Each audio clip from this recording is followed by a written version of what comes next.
What type of business entity do you need? Let's dig into an S-Corp, what that means, and how it can benefit you. What is an S-Corp? This is a big key question, and a lot of people are advised that they need an S-Corp and don't really know what that means. So let's break it down and get into it right now. So an S-Corp is a shortened version of a subchapter S corporation. There you go, S-Corp. It's kind of self-explanatory. What isn't so obvious is this is a subtype of an LLC, which is elected to be an S corporation. So that might be a little bit tricky because you have an LLC up here. Let's just say you have an LLC here. And you can then elect for it to be one of three things. It can be solo, it can be an S corp, or it can be a partnership. So it's actually really versatile to have an LLC. Just LLC. All right, this offers certain tax benefits while still providing the owners with liability protection of a corporation. Yes, you get a lot of tax benefits depending on how you're structured and what you're looking for. We're going to dig into them all the way through this video. And then at the end, I'm going to tell you what my favorite business entity type is and why you should use it if it makes sense for you in your situation. Let's talk about pass-through taxation, how that works within an S-Corp.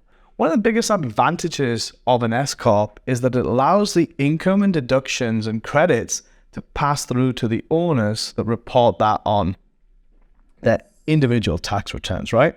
So this can give you a lot of great tax savings if set up correctly, and additional deductions, right? So you get additional deductions for things like payroll and things that you get in the S-Corp that you don't necessarily get in an LLC proper. So it's really important to know the differences, see if you're going to activate and use those differences, and if you are, it may be a good choice for you. Similar to the LLC video that we've done previously, you get limited liability protection. It's really important because it could be a big problem, right? So as a corporation offers its owners limited liability protection, it means that your personal assets are going to generally be protected from debts, liabilities of the business. So your houses, your cars, those big assets, yachts, planes, all those types of things are going to be protected if it's in an S-Corp or an LLC, compared to if it's a sole proprietorship, you're ruined. You're going to go down with the ship, so just don't do that one. One of the other good key things about an S-Corp is the amount of flexibility that you get. So let's break that down for you so you can better understand it.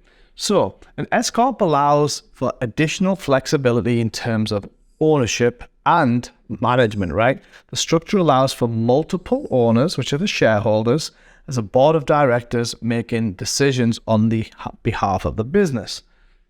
Key difference between this and a regular LLC is that the S-Corp is owned by shareholders, not members. So you can have a lot more shareholders and you get additional tax deductions too. So a lot more flexibility when created correctly. Types and restrictions of ownership matters a lot depending on what it is you're looking to do in your business, right? So unlike corporations, LLCs have no restrictions on ownership, allowing for a wide range of individuals and entities, more importantly, to take a stake in their business. So if you're looking for less restrictions, you could potentially look into an S-Corp for that, because you're not going to have as many requirements as a C-Corp. As an example, if you need to be an accredited investor in order to own shares in that C-Corp, then you're not going to have that type of requirement with a simple S-Corp. Now, there are a few drawbacks, like anything in life. There's always the positive, there's always the negative. It's your job to assess both sides, see what's a good fit for you in your circumstance and in your situation, and then make an informed decision. Let's get into a few more cons and see how they play out. So the complexity of setting up and maintaining an S-Corp can be complex, can be time consuming. There are rules and regulations that you have to follow, right? So yes, like anything in life, the IRS has a tax code. We have to follow it. There's no way around that. You've got to be in compliance at all times. If you're not, you're going to get in trouble. You're going to get audited. You're going to get fees. You could potentially even go to jail. So make sure you always stay in compliance, right? But that's the same for LLC. It's the same for C-Corp. C-Corp's a little bit more. But it can be challenging for small businesses with limited resources. So if you're looking to make the jump up from a sole proprietorship into an S-Corp, it could be a little challenging. So you've got to make sure you understand your situation, where you're at, where the liabilities are, where the risks are, so you can make that decision for yourself. There are still limits within the S-Corp, such as the 100 shareholder rule. So if you're looking to raise money and you're looking to sell a lot of these shares, you've got to look out for this because you're only allowed 100 shareholders, right? And they must be individuals, right?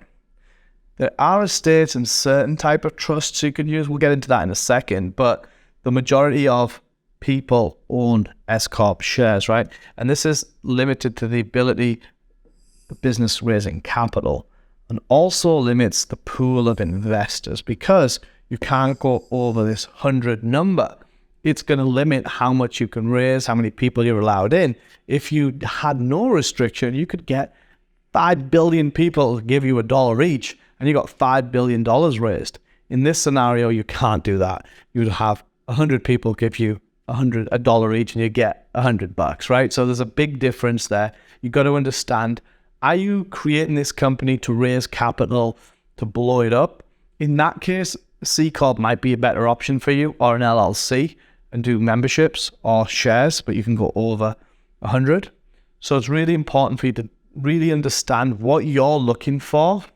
And once you understand what your needs are, you can pick the right entity for you. One of the biggest problems that I have personally with S-Corps is that generally speaking, that trusts cannot own an S-Corp. But there are a couple of exceptions, and we'll show you them right now.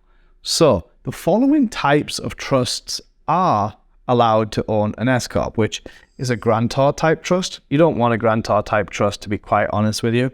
A testimony trust, voting trust, ESBs, and QSSTs. All really low-level types of trust. So if you have any of these trusts, you should really get that reviewed as to why you have them, the type of trust you want, and the best business entity type, in my opinion, is a complex trust. We will go over that in a minute and go over the detail of what's included in that. But generally speaking, S-Corps cannot be owned by trusts, which would be the best, most tax-efficient way to have an entity owned. Back to administration and formalities. You have to follow the rules. There's no way around this. If you have a business entity, you've got to follow the guidelines. That includes holding annual meetings, keeping detailed records in order to maintain the status and avoid potential penalties, right? So the last thing you want to do is get in trouble with the IRS. There's no real reason to get in trouble with the IRS. You need to keep on top of your administration, whether that's at an S-Corp level, an LLC level, or a trust level. It doesn't matter. Your job is to make sure you follow the rules and play by the rules. If you're smart, you know how to use the rules to your advantage, which you're perfectly allowed to do, but you need to follow all the requirements set by the IRS so you don't get yourself in any hot water. All right, to wrap it up and to get into conclusion, an S-Corp can be a great entity to start with. Let's look at our final thoughts, right? So it can be good for small businesses that want to take advantage of certain tax benefits, and also the limited liability protection and flexibility is awesome. But you got to weigh the pros and cons, as is everything in life, right? So the pros and cons, consult with a tax professional at all times or a business attorney before making that decision to see if the tax benefits of getting that payroll deduction is worth it. You also have to pay yourself reasonable comp. So there are many different levels at play here with an S-Corp that you don't even get with an LLC. So weigh them all up step by step. Let me leave you with this though. There's an even better business entity that you should look into. And what is that? in my opinion, the best business entity you could set up is a complex trust.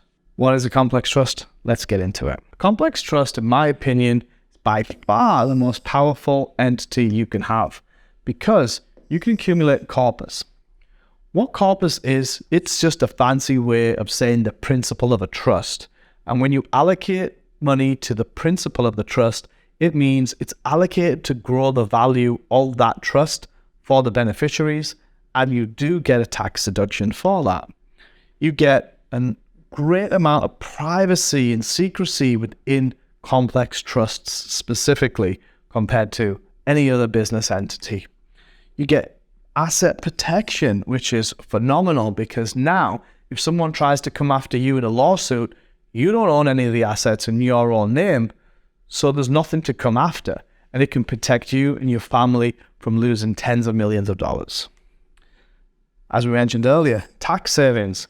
If you set up this type of business trust correctly, this complex trust, it has the ability to save you hundreds of thousands of dollars per year, if not millions of dollars per year on taxes because of the power of what it can do. Wealth transfer. Do you have children or kids or heirs that you want to pass on your wealth to?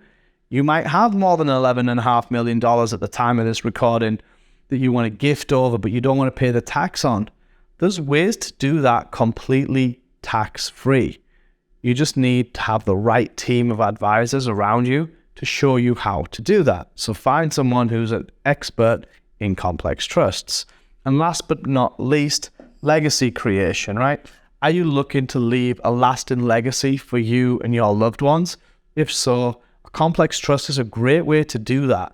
It can achieve all of these things by having one structure in place.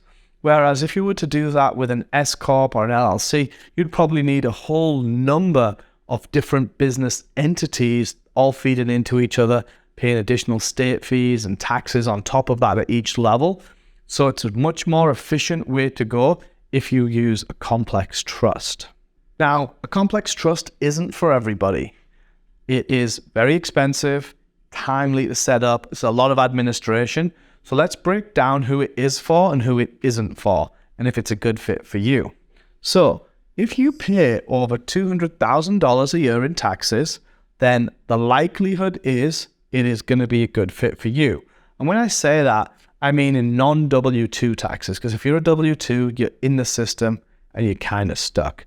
But if you pay over $200K in taxes, feel free to scan that QR code and set up a call with my team where they will show you exactly how to stop overpaying on your taxes. But firstly, we'll review your taxes. We'll show you where the holes are, what's good, bad, and indifferent, so you can ultimately see how much you have been overpaying every single year on your current taxes, right? But then, once you know how much you're overpaying, you want to know how to stop it. So we're going to create a plan specifically for you to show you how to stop the bleeding, so you no longer have to overpay on your taxes every single year. Now, if you're paying less than $200,000 a year in taxes, then that's okay too. We've got something for you. It's free. It's our little community. So you can join our free tax savings community by hitting the link below. And in that community, we have a whole host of material for you to help you use all the loopholes available to help reduce your tax burden.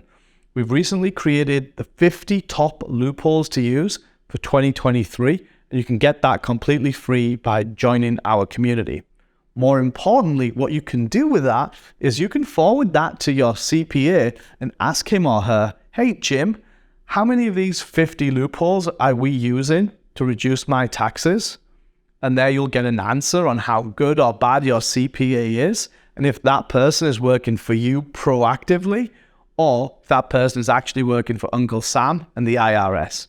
Either way, you should know we want you to take control of your future and your taxes so that you can make a more informed decision on what works best for you.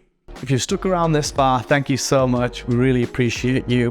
Please remember to hit the like button below, comment and subscribe. It does make a huge difference to the algorithm for us. Also, if you've liked this video, we have additional videos just like this on different business entities. You can click the box up here, or you can click the box over here. Peace.